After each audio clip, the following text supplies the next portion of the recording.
Salut à tous, amoureux des littératures afro. Je suis très contente de vous retrouver. Ça fait un bon bout de temps. J'espère que vous avez bien eu le temps de lire. Moi, je me suis pas ennuyée. J'ai lu énormément de bouquins. Et donc, du coup, ce que je voulais aujourd'hui, c'est vous présenter un de ceux que j'ai lus. Et j'ai enfin, lu mon premier Marie Scondé. Et je suis trop contente. Et donc, aujourd'hui, je vais vous parler de Moi, Tituba, sorcière noire de Salem. Le roman raconte donc l'histoire de Tituba, qui est une esclave au XVIIe siècle. Et donc on suit ses aventures de son enfance à la Barbade, avec sa relation complexe à sa mère, parce qu'elle est donc, entre autres, hormis la condition d'esclave, née d'un viol. Et après avoir perdu ses parents, Tituba, elle est récupérée par Maniaya, qui est une chamane, une sorcière.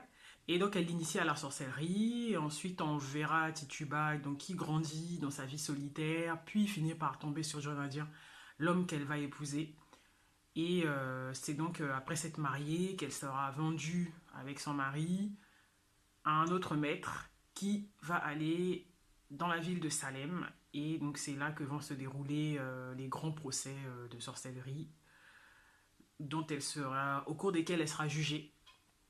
Elle sera emprisonnée et donc jetée aux oubliettes jusqu'à l'amnistie 2 ans plus tard. Comme je disais, elle sera jetée aux oubliettes. Je vais poser le livre. Elle sera jetée aux oubliettes et en fait, ce que Marie Scondé elle fait, c'est que elle va restaurer donc l'histoire donc de cette jeune esclave parce que Tituba, elle a vraiment existé, sauf que dans les documents, elle est à peine mentionnée et surtout, après avoir été jugée, elle est complètement effacée. Pourtant, elle a été amnistiée, donc on ne sait pas ce qui s'est passé dans sa vie donc après les grands procès de Salem. Et donc Marie Scondé, ce qu'elle fait, c'est qu'elle va restaurer donc l'histoire de cette femme.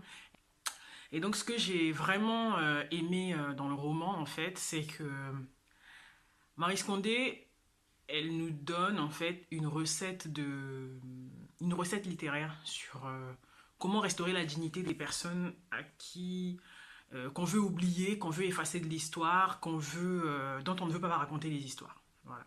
Et donc, ce qu'elle fait, Marie Scondé, c'est que le personnage, en fait, parle. Voilà, elle lui donne une voix.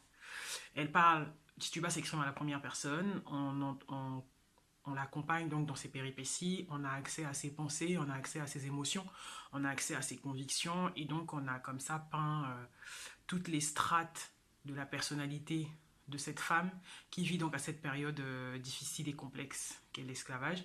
Et donc tous les aspects, ce que j'aimais c'est ça en fait, c'est qu'il y a vraiment tous les aspects de la vie d'une femme qui sont balayés au fil de l'histoire. Et bien entendu, en toile de fond, on a l'histoire avec un grand H, l'esclavage d'un côté, et aussi les procès de Salem qui ont donc lieu à cette époque-là. Les thèmes abordés, ils sont vraiment extrêmement intéressants parce que on a le thème de la maternité qui est omniprésent comme un fil tout le long du roman, la difficulté de procréer donc quand on est esclave, c'est-à-dire vraiment amener une vie sur terre, sachant que son existence et sa condition vont être difficiles, compliquées. Il y a aussi autre thème qui a abordé le thème de l'arrachement à la terre natale, parce qu'en fait, il se trouve que dans l'exercice de son art, Tituba, elle est très attachée aux éléments. Et même pendant qu'elle était à la Barbade, parce qu'elle vivait excentrée des autres, parce que bon, comme elle est une sorcière avec tout l'imaginaire qui peut se construire autour de la sorcellerie, de la pratique, même si elle aidait les gens et tout, donc elle vivait isolée.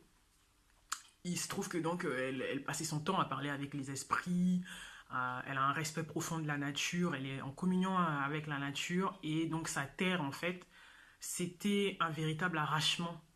C'est comme si on avait enlevé une partie d'elle-même. Et donc quand elle est à Salem, euh, hormis toutes les persécutions qu'elle peut vivre étant donc esclave à l'époque, une femme noire incomprise dans la mesure où elle a donc un art qui est jugé démoniaque, on sent vraiment que physiquement elle ressent le manque de la terre. Et je trouvais que c'était un thème qui était très intéressant encore d'actualité. Le livre a été écrit dans les années 80, avec tout ce qu'on entend aujourd'hui sur les migrants, les personnes qui meurent dans la Méditerranée et tout ça. Et donc, c'était intéressant de voir comment, en fait, le fait de partir de la terre sur laquelle on est né est toujours difficile, est toujours douloureux, et le manque que cela crée, même si derrière on a l'idée d'un avenir meilleur.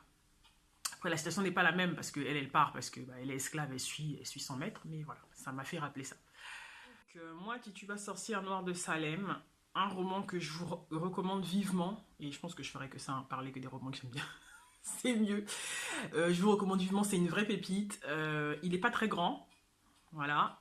N'hésitez pas, lisez-le. Si vous ne connaissez pas Maryse Condé, comme j'ai commencé par ça, je ne peux que vous demander de commencer par ça. Si vous connaissez déjà Maryse Condé, partagez avec moi les romans d'elle que vous avez lus, que vous avez adorés, parce que voilà, je vais continuer. C'est une auteure exceptionnelle. Et d'ailleurs, j'ai regardé un documentaire sur sa vie qui a été écrit par Françoise Vergès, et je reposterai le lien sur la page Facebook parce que je l'avais fait il y a quelques semaines. Et voilà, donc j'espère que vous avez passé un bon moment. C'est la deuxième fois que j'enregistre cette vidéo, donc j'espère que cette fois-ci ce sera la bonne. Et je suis impatiente de revenir vers vous pour pouvoir discuter d'autres livres que j'aurais lus. Voilà, donc n'hésitez pas, c'est une belle pépite. Je n'ai fait qu'effleurer le roman, mais genre même pas à 10%, quoi. Il est magnifique. Donc lisez-le et dites-moi ce que vous en avez pensé. À la prochaine!